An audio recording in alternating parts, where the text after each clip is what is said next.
आपको आइडियल और non ideal solution की बात बताई गई थी। उसके बाद नेक्स्ट टॉपिक है आपका कॉलिगेटिव प्रॉपर्टी। तो what is mean colligative property? Colligative property those property which depend upon the number of solute particles. Solute particles कहने का मतलब molecules, atom and ions, but not upon their nature are called colligative property. Colligative property सिर्फ ये depend करती है solute particles पर, जैसे molecules हो सकते हैं, एटम हो सकते हैं और आयंस हो सकते हैं। बाकी उनके नेचर पर डिपेंड नहीं करती है। अब इनको चार तरह से डिवाइड किया गया है। Relative in lowering vapour pressure, elevation of boiling point of the solvent, third है depression of freezing point of the solvent, और फोर्थ है ऑस्मोटिक प्रेशर। तो सबसे पहले हम लेकर चलते हैं रिलेटिव लोअरिंग वेपर प्रेशर। तो रिलेटिव लोअरिंग वेपर प्रेशर है क्या? तो relative lowering vapour pressure according to Raoult's law, the relative lowering vapour pressure is equal to the mole fraction of solute. ये डिपेंड करता है किसके ऊपर? मोल फ्रैक्शन के अकॉर्डिंग इक्वल होता है। तो उसी के अकॉर्डिंग छोटा सा डेरिवेशन है। यहाँ पर हमने आपको बताया, पीछे आप पढ़ भी चुके हैं, P A not minus P A upon P A not equal to X V. X V जैसे आपको बताया गया मोल फ्रैक्शन। अब एक्स वी इक्वल टू होता है N A upon N A plus N B, इसके कंडीशन में। अब यहाँ पर ये for the dilute solution, dilute solution में अगर कंडीशन ली गई है तो एन बी के कंडीशन में ये लिया गया, तो एन बी को हमने क्या कर दिया? निगलेक्टिंग कर दिया।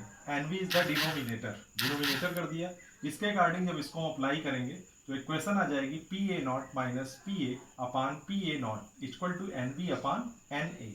अब N B upon N A number of moles जो आपका है, इसी को इस तरह भी लिख सकते हैं, W B into M A upon M B into W A. अगर फिर और कैलकुलेट करना चाहें, एम बी को बाहर ले आए, तो एम बी इक्वल टू हो जाएगा P A not upon P A not minus P into W B into M A upon W A. तो ये तो हो गया relative lowering in vapour pressure, ये तो फर्स्ट कंडीशन हो गई। अब दूसरी बात पर हम आते हैं, इलिवेशन इन बॉइलिंग पॉइंट। तो इलिवेशन इन बॉइलिंग पॉइंट है क्या? तो सबसे पहले इसको समझने के लिए इलिवेशन इन बॉइलिंग पॉइंट को मानना जरूरी है कि बॉइलिंग पॉइंट है क्या। तो बॉइलिंग पॉइंट ऐसा टेम्परेचर है, boiling point is the temperature at which the vapour pressure of the liquid is become equal to the atmospheric pressure. कहने का मतलब जो वेपर प्रेशर होता है लिक्विड का, वो इक्वल होता है एटमॉस्फेरिक प्रेशर के। तो एटमॉस्फेरिक प्रेशर के अकॉर्डिंग ये इक्वल होता है। अब इसमें हम करते क्या है, जो इलिवेशन इन बॉइलिंग पॉइंट है इसको हम निकालेंगे क्या? तो इलिवेशन इन बॉइलिंग पॉइंट्स को निकालने के लिए हम देख सकते हैं, जैसे when a non volatile solute, जो नॉन वोलाटाइल सोल्यूट है उसमें हम एडेड करते हैं वोलाटाइल सॉल्वेंट। तो जो वोलाटाइल सॉल्वेंट हम ऐड करते हैं, तो the vapour pressure of the solvent, जो उसका वेपर प्रेशर होता है वो डिक्रीज कर जाता है। वेपर प्रेशर डिक्रीज करेगा, तो वेपर प्रेशर जब डिक्रीज करता है, to make this solution boil the vapour pressure must be increase the raising the temperature. अब टेम्परेचर को हम क्या करते हैं? रेज कराएंगे, बढ़ाएंगे।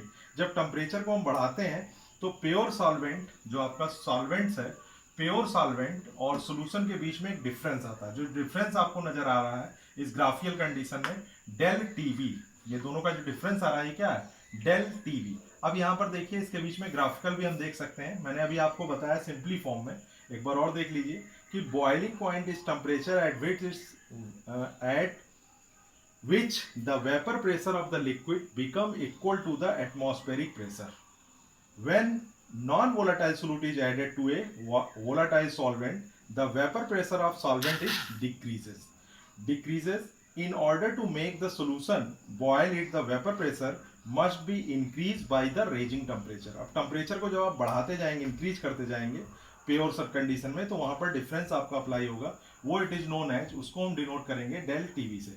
अब यहाँ पर देखिए ग्राफिकल मेथड में, यहाँ पर हमने लिया है वेपर प्रेशर, ये इसका 1 एटीएम एटमॉस्फेरिक प्रेशर है, और ये टेम्परेचर है। टेम्परेचर के कंडीशन में जब हम ग्राफ को प्लाट करते हैं, तो यहाँ पर सॉल्वेंट कंडीशन में जो वेपर बॉइलिंग सॉल्वेंट कंडीशन है, ये यहाँ पर यूज की गई। अब जब वेपर प्रेशर आपका डिक्रीज करता है, तो आपको क्या करना होगा? टेम्परेचर को इंक्रीज कराना होगा। जब टेम्परेचर को हम इंक्रीज कराते हैं सॉल्वेंट कंडीशन में, तो ये क्या हो जाता है? तो टेम्परेचर जब इंक्रीज कराते हैं तो ये भी कंडीशन आपकी बढ़ जाती है। तो इनके बीच में क्या होता है? एक डिफरेंस नजर आता है। जो डिफरेंस होता है टीवी नॉट और टीवी, इन दोनों के जो डिफरेंस होते हैं, इसको हम डिनोट करते हैं किससे? डेल टीवी से। अब इसी इक्वेशन को हम देख सकते हैं कि डेल टीवी इक्वल टू हो सकता है टीवी माइनस टीवी नॉट, ये हो सकता है। अब इसको हम और अप्लाई कर सकते हैं, del T V proportional to M. M यहाँ पर क्या है, मोलरिटी, या इसी को हम कर सकते हैं मोलर कंसंट्रेशन। तो इसके अकॉर्डिंग आप देख सकते हैं del T V proportional to M, तो del T V equal to, यहाँ पर हम यूज कर देते हैं के बी एम। के बी यहाँ पर क्या हो गया, के बी आपका यही है, K B equal to molar elevation constant, ये हो गया मोलर एलिवेशन कांस्टेंट। अब के बी मोलर एलिवेशन कांस्टेंट हो गया, तो यहां पर वी नो दैट अगर हम m इक्वल टू 1 कर दें तो इक्वेशन क्या आ जाएगी, del T V equal to K V, ये इक्वेशन आ गई। अब जो मोलर एलिवेशन कांस्टेंट है उसको हम डिफाइन कर सकते हैं बॉइलिंग पॉइंट के कंडीशन में, 1 mole of non volatile solute is dissolve in 1 kilogram. 1 kilogram में अगर वो डिसॉल्व होता है तो मोलरिटी के केस में इसको हम अप्लाई कर सकते हैं, m equal to W B into 1000 upon हो जाएगा M B into W A. अब इसके according del T B equal to K B into W B into 1000 upon क्या हो जाएगा, M B into W A equal to, अब यहाँ पर ले आएंगे इसको बाहर, एम बी इक्वल टू हो जाएगा K B into W B into 1000 upon del T B into W A, ये इक्वेशन आ जाएगी इलिवेशन इन बॉइलिंग पॉइंट। तो दोनों कंडीशन में आप देख सकते हैं, इसमें कंडीशन अगर आप देखना चाहें तो आप देख सकते हैं कि when a non volatile solute is added to a volatile solvent the vapour pressure solvent decreases. जब डिक्रीज होता है तो in order to make the solution the vapour pressure must be increase by the raising temperature. वो increase करेगा जब आप temperature को बढ़ाएंगे, जब टेम्परेचर बढ़ाते हैं तो उसका वेपर प्रेशर भी तभी इंक्रीज करेगा, और उस जो इंक्रीज करता है अब the boiling point of the pure solvent, उसी डिफरेंस को हम डिनोट करते हैं, जो difference in the boiling point of the solution वो डिनोट किया जाता है T B naught, and the pure solvent ये, और T B is called is the elevation of boiling point. ये जो डेल टी बी आया इसको हम बोलते हैं एलिवेशन इन बॉइलिंग पॉइंट, और इसी एलिवेशन के अकॉर्डिंग यहाँ पर हम ये वैल्यू को हम मोलरिटी के केस में भी हम अप्लाई करके निकाल सकते हैं। तो यहाँ पर दो इक्वेशन आपकी आई, एक तो आई del T B equal to K B into M, तो के बी यहाँ पर मैंने आपको बताया, we know that molar elevation constant. अब यहाँ पर m इक्वल टू 1 किया गया तो del T B equal to K B. अब इसके मोलर कंसंट्रेशन के केस में ये इक्वेशन अप्लाई की गई, और इसी के अकॉर्डिंग जो एलिवेशन इन बॉइलिंग पॉइंट को हम आसानी से निकाल सकते हैं, इससे न्यूमेरिकल्स भी अप्लाई कर सकते हैं। अब नेक्स्ट बात आएगी depression of freezing point, next video में हम बात करते हैं। Thank you.